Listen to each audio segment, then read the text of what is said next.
बातमीपत्रामध्ये आता पाहणार आहोत सुपरफास्ट 100 बातम्या सुरुवात करूया। मुसळधार आणि अवकाळी पावसामुळे गेल्या 2.5 महिन्यात महाराष्ट्रासह देशभरातील 1,58,651 हेक्टर पिकांचं नुकसान झालंय। यात महाराष्ट्रात सर्वाधिक 91,429 हेक्टरवरील पिकं पूर्णपणे नष्ट झाली आहेत। ठाणे जिल्ह्यातील शहापूर तालुक्यातील तानसा वेतरणा धरण भरून वाहू लागल्यानंतर भातसा धरण देखील ओव्हरफ्लो झालंय।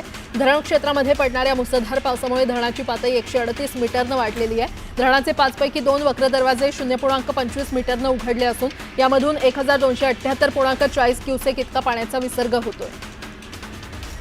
गेल्या काही दिवसांपासून दडी मारलेल्या पावसाचं राज्यात पुन्हा एकदा पुनरागमन होण्याचा अंदाज आहे आणि त्यामुळे कोकण आणि घाटमाथ्यावर मुसळधार पावसाची शक्यता असल्यानं रेड अलर्ट देण्यात आलेला आहे। दुसरीकडे उत्तर कोकणात ऑरेंज अलर्ट तर विदर्भात जोरदार सरींची शक्यता असल्यानं येलो अलर्ट देण्यात आलाय। समुद्राला आजपासून सलग 4 दिवस मोठी भरती येणार आहे। यावेळी समुद्रात 4.5 मीटरपेक्षा जास्त उंचीच्या लाटा उसळणार आहेत। भरतीच्या वेळी समुद्रकिनारी जाणं टाळावं तसंच यासंदर्भात प्रशासनाकडून जारी करण्यात आलेल्या सूचनांचं काटेकोरपणे पालन करावं असं आवाहन महानगरपालिका प्रशासनानं केलं। मुंबईला पाणीपुरवठा करणाऱ्या 7 तलावांपैकी तानसा तलाव ओसंडून वाहू लागलेला आहे अशी माहिती पालिकेच्या जल अभियंता खात्यानं दिली आहे। तसंच पवई तलाव 18 जून तर मोडक सागर 9 जुलै रोजी भरून वाहू लागलं होतं। साताऱ्याच्या कोयना धरणात अर्धा टीएमसीहून अधिक साठा वाढलेला आहे। धरणातील पाणीसाठा 76 टीएमसीवर पोहोचलाय तर कोयना, नवजा आणि महाबळेश्वरचा पाऊस देखील 2,500 मिलीमीटरच्या उंबरठ्यावर पोहोचलाय।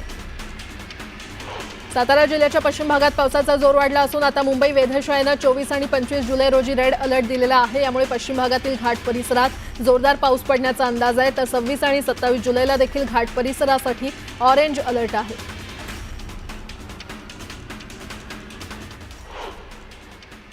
आणि आता पावसासंदर्भातल्या काही महत्त्वाच्या बातम्या। गेल्या काही दिवसांपासून दडी मारलेल्या पावसाचं राज्यात पुन्हा एकदा पुनरागमन होण्याचा अंदाज आहे। मुंबईसह ठाण्यात मुसळधार पावसाची शक्यता असून ऑरेंज अलर्ट जारी करण्यात आलेला आहे आणि त्यामुळे कोकण आणि घाटमाथ्यावर मुसळधार पावसाची शक्यता असल्यानं रेड अलर्ट देण्यात आलेला आहे।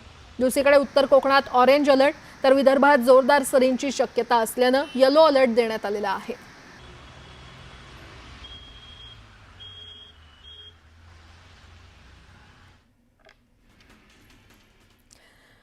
सोलापूर जिल्ह्यातील अक्कलकोट तालुक्यातील बादोला ते बोरगाव देशमुख मार्ग हा पावसामुळे पाण्याखाली गेलेला आहे। या पाण्यातून नागरिकांचा जीवघेणा प्रवास सुरू आहे। बादोला ते बोरगाव देशमुख या मार्गावरील ओढ्याला मुसळधार पावसामुळे पाणी आलं आणि ओढ्याच्या पाण्यातून नागरिक विद्यार्थ्यांना घेऊन मार्ग काढत होते। अक्कलकोट तालुक्यात 2 दिवसात 130 मिलीमीटर पावसाची नोंद करण्यात आलेली आहे आणि या तालुक्यात 2 दिवस झालेल्या पावसामुळे अनेक शेतात पाणीच पाणी झालंय। दक्षिण सोलापूर तालुक्यातील मनगोळी, वांगी, वडकबाळ इथे गावांमध्ये मुसळधार पाऊस झाला।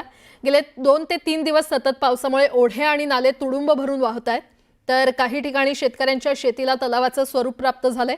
पाऊस झाल्यामुळे शेतकरी वर्गातून आनंद व्यक्त केला जातोय।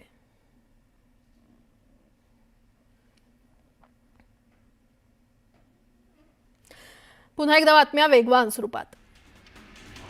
गेल्या 7 दिवसांपासून सुरू असलेल्या परिचारिकांचा संप यापुढे देखील सुरूच राहणार आहे। केवळ नव्यानं नियुक्त झालेल्या परिचारिकांना रुग्णसेवेकरता रुजू होण्याच्या सूचना संघटनेतर्फे देण्यात आलेल्या आहेत। सरकारी बँकांनी आर्थिक वर्ष 2015-16 पासून 2024-25 पर्यंत गेल्या 10 वर्षात तब्बल 12.8 लाख कोटीचं कर्ज राईट ऑफ केलेलं आहे। आता बँकांना ही रक्कम परत मिळण्याची शक्यता अतिशय कमी आहे तर एसबीआय आणि कॅनरा बँकेच्या बुडीत कर्जातही वाढ झाली आहे। सर्वसामान्य नागरिकांच्या दृष्टीने नेहमीच संपन्न आणि भरभराटीच्या प्रतिमेत दिसणाऱ्या सिडकोच्या तिजोरीतील वास्तविक स्थिती मात्र निराशाजनक दिशेने वाटचाल करत असल्याचं समोर आलंय। संस्थेला मिळालेल्या माहितीनुसार गेल्या 9 वर्षात सिडकोच्या मुदत ठेवी तब्बल 2,324 कोटींनी घटलेल्या आहेत। लाखो मुंबईकरांची लाईफलाईन मानली जाणारी लोकलच प्रवाशांसाठी मृत्यूचा सापळा ठरल्याचं आकडेवारीमधून समोर आलेलं आहे। 2024 या एकाच वर्षात मुंबईतील लोकल रेल्वे नेटवर्कवर एकूण 2,282 प्रवाशांचा म्हणजेच दररोज सरासरी 6 ते 7 जणांचा जीव गेलाय। येत्या 5 वर्षात 35 लाख घरं बांधण्याचा आणि गृहनिर्माण उद्योगात सुमारे 70,000 कोटींच्या गुंतवणुकीला प्रोत्साहन देणारे गेल्या वर्षभरापासून चर्चेत असलेले राज्याचे नवे गृहनिर्माण धोरण बुधवारी लागू करण्यात आलं। स्वयं पुनर्विकास करणाऱ्या गृहनिर्माण सोसायटींना आता अतिरिक्त 10% चटई क्षेत्र निर्देशांकासह भरीव सवलती देण्यात आलेल्या आहेत। राज्यात 11वी प्रवेश प्रक्रियेतील तिसरी फेरी 23 जुलैपासून सुरू झाली असून पहिल्याच दिवशी 13,621 नवीन विद्यार्थ्यांनी नोंदणी केल्याची माहिती शिक्षण विभागानं दिली आहे। कॅप फेरीसाठी आतापर्यंत एकूण 4,10,498 विद्यार्थ्यांनी भाग 2 मध्ये महाविद्यालयाचे पसंती क्रम भरले।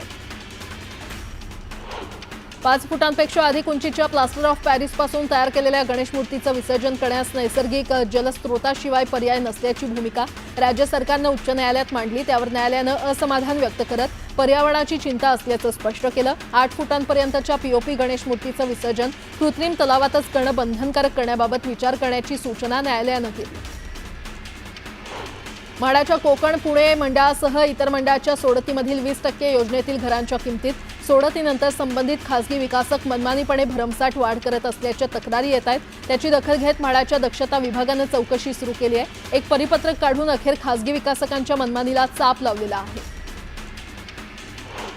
ई-पॉस मशीनच्या नेटवर्क समस्येमुळे रेशन दुकानदार त्रस्त झालेले आहेत। नेटवर्क कमी असल्यानं आणि सर्व्हरमध्ये तांत्रिक अडचण आल्यानं दुकानदार आणि ग्राहकांमध्ये वाद होत आहेत। ई-पॉस मशीनचं काम नीट होत नाहीये आणि तोपर्यंत ऑफलाईन धान्य देण्यासाठी परवानगीची मागणी रेशन दुकानदारांकडून करण्यात येते।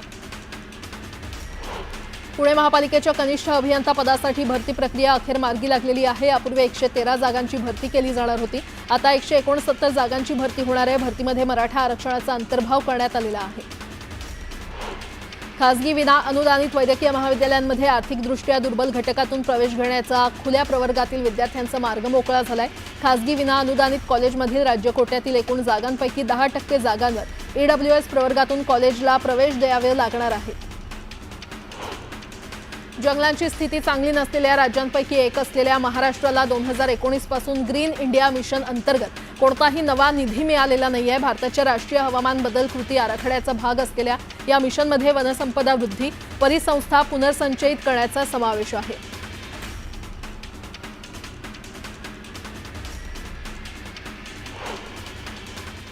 आता एक सविस्तर बातमी। नवी मुंबईतल्या खारघरमध्ये रीलसाठी एका तरुणीनं चालत्या कारवर डान्स केला। काहीसे लाईक्स आणि फॉलोअर्स मिळवण्यासाठी या तरुणीनं थरारक स्टंटबाजी केली। चालत्या कारवर डान्स करतानाचा या तरुणीचा व्हिडिओ सध्या व्हायरल झालाय। दरम्यान या प्रकरणी पोलिसांनी कार चालक तरुणाला ताब्यात घेतलेला आहे। या तरुणाकडे वाहन चालवण्याचा परवाना देखील नसल्याची माहिती समोर येते।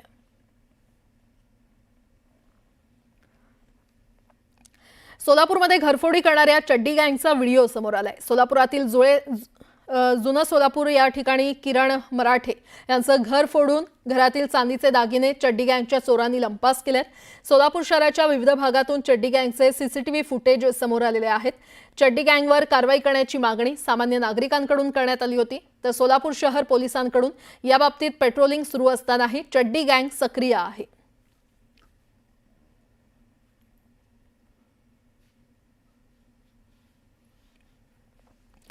पुन्हा एकदा बातम्या वेगवान स्वरूपात।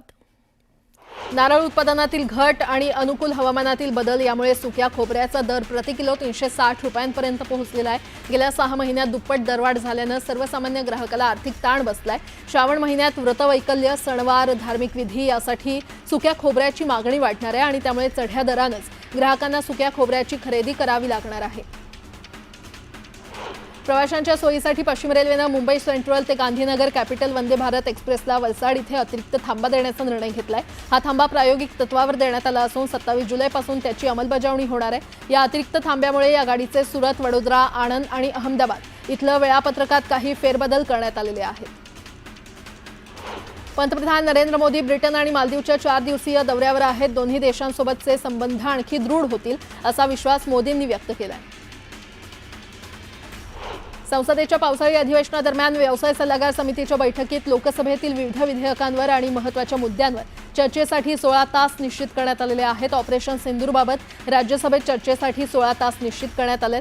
याशिवाय भारतीय पोस्टल विधेयकावर लोकसभेत 3 तास चर्चा करण्यात आली। ज्येष्ठ विधितज्ञ ॲडव्होकेट उज्ज्वल निकम आज राज्यसभा सदस्यपदाची शपथ घेणार आहेत। सकाळी 11 वाजता त्यांचा शपथविधी सोहळा होणार आहे। राष्ट्रपती कोट्यातून राज्यसभेवर निवड झाल्यानं त्यांचा शपथविधी होणार आहे। बिहारमध्ये निवडणूक आयोगानं सुरू केलेल्या विशेष गहन पुनरीक्षण म्हणजेच SIR मोहिमेअंतर्गत सुमारे 56 लाख मतदारांची नावं मतदार यादीतून वगळली जाणार आहेत। यामध्ये 49 लाख प्रकरणांपैकी जवळपास 20 लाख मतदारांचा मृत्यू झाल्याचं निष्पन्न झालंय।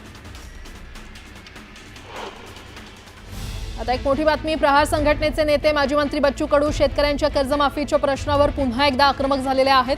आज बच्चू कडू यांच्या प्रहार संघटनेच्या वतीनं राज्यभर चक्काजाम आंदोलन करण्यात येणार आहे. यापूर्वी बच्चू कडू यांनी अन्नत्याग आंदोलन केलं आणि त्यानंतर पदयात्रा आणि आता चक्काजाम आंदोलन करून सरकारवर शेतकऱ्यांची कर्जमाफी हवी यासाठी दबाव आणतायत. बच्चू कडू यांच्या या आंदोलनाला मनसेसह राज्यातील इतर संघटनांनी देखील पाठिंबा दिलेला आहे.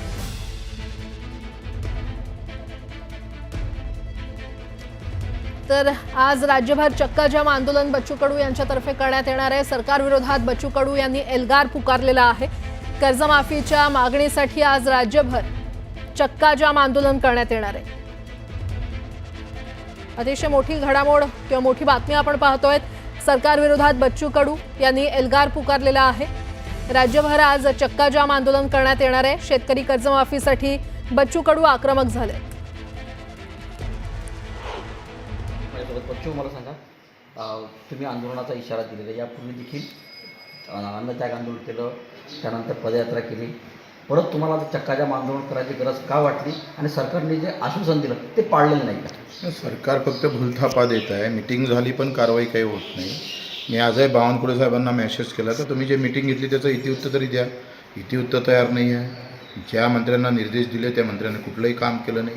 साधं दिव्यांगाचे 8 प्रश्न आहे ज्याला पैसा लागत नाही, त्याचे परिपत्रक काढावं लागतं, ते सुद्धा काढलं नाही. मेंढपाळांचं त्यांनी सांगितलं का लगेच आम्ही शासन निर्णय करू का मेंढपाळांना तिथं 5 वर्षाच्या वरते झाडं आहेत त्यांना चराईसाठी आम्ही लगेच सुरुवात करू, तेही झालं नाही. मच्छीमारांचं झालं नाही. दुधाच्या बाबत ते कायदा आणणार होते, भेसळयुक्त दूध येऊ नये म्हणून.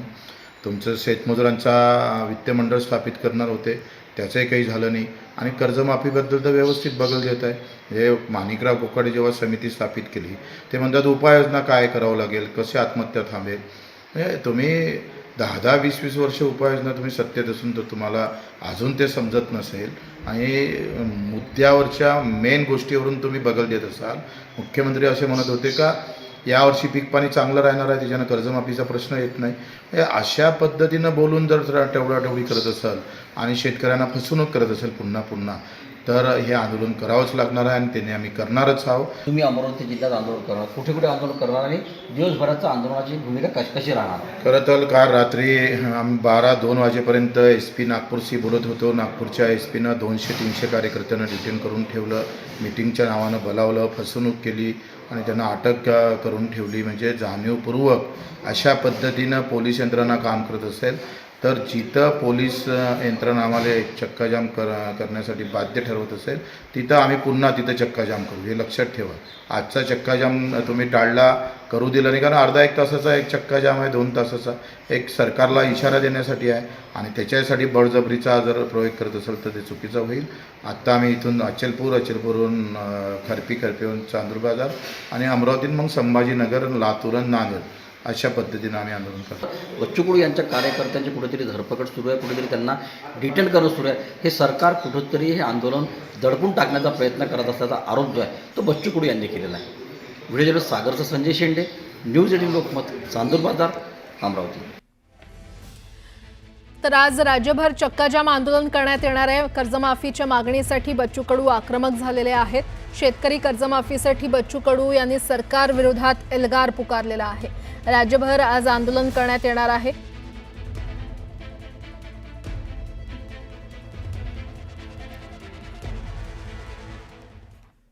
पुन्हा एकदा बातम्या वेगवान स्वरूपात.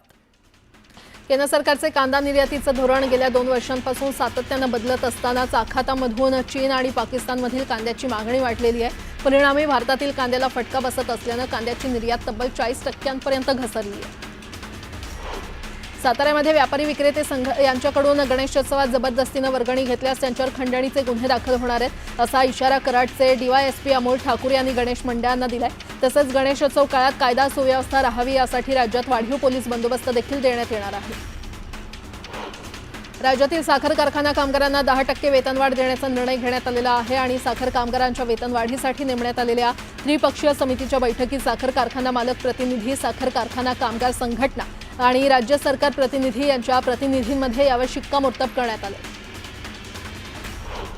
उरण आणि रायगडसह मुंबईतील समुद्रात पावसाळी बंदी काळात अवैधरित्या मासेमारी करणाऱ्या 15 बोटींवर कारवाई करण्यात आलेली आहे. या कारवायांमध्ये 19,64,000चा दंड मत्स्य विभागानं वसूल केला.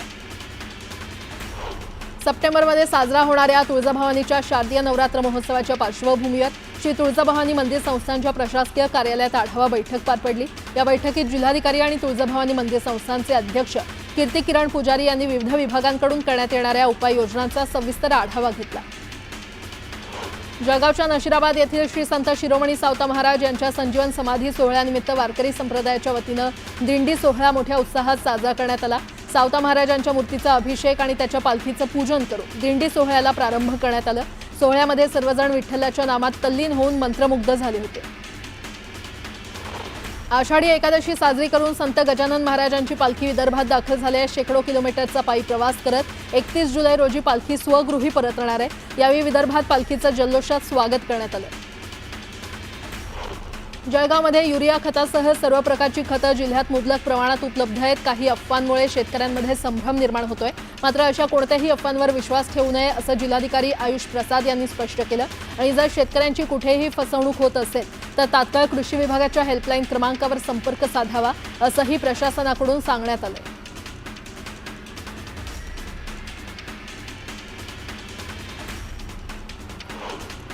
माणगाव आणि इंदापूर येथील बायपास, कोलाड, लोणेरे, पुईखांब इत्यादी ठिकाणी काम अर्धवट आहे. तर काम सुरू असलेल्या ठिकाणी करण्यात आलेले सर्व्हिस रोडच्या खड्ड्यांमुळे फार दुर्दशा झालेली आहे. अहिल्यानगर जिल्ह्यातील नेवासा तालुक्यातील महालक्ष्मी हिवरे इथल्या भूमिहीन आदिवासी भिल्ल समाजाच्या कुटुंबियांसाठी आंदोलन करण्यात आलं. ग्रामपंचायत हद्दीतील शासनाच्या जागेत स्थायिक करून त्यांना घरकुलाचा लाभ मिळावा अशी मागणी एकलव्य संघटनेच्या वतीनं जिल्हाधिकाऱ्यांकडे निवेदनाद्वारे करण्यात आली. सोलापूर शहरातील बेकायदा बांधकाम प्रकरणातील 96 प्रकरणांवर गेल्या 2 दिवसात पुन्हा सुनावणी झालेली आहे. शहरातील अनेक नामवंत बिल्डर, प्रतिष्ठित नागरिकांनी बांधकाम नियमांचं उल्लंघन करत बांधकामं केलेली आहेत. नोटिसा देऊनही पाडकाम न केल्यानं आता महापालिका आयुक्तांच्या कारवाईकडे सगळ्यांचं लक्ष वेधलंय. गडचिरोली जिल्ह्यामध्ये माओवाद्यांनी ज्या लोकांची पोलीस खबऱ्या ठरवून क्रूर हत्या केली त्या कुटुंबातील नागरिकांच्या मुलामुलींना थेट पोलीस शिपाई पदावर भरती देण्यात आली आहे. गडचिरोलीच्या दौऱ्यावर असलेल्या मुख्यमंत्री देवेंद्र फडणवीस यांच्या हस्ते या माओवाद पीडित तरुण तरुणींना ही नियुक्तीपत्र देण्यात आली.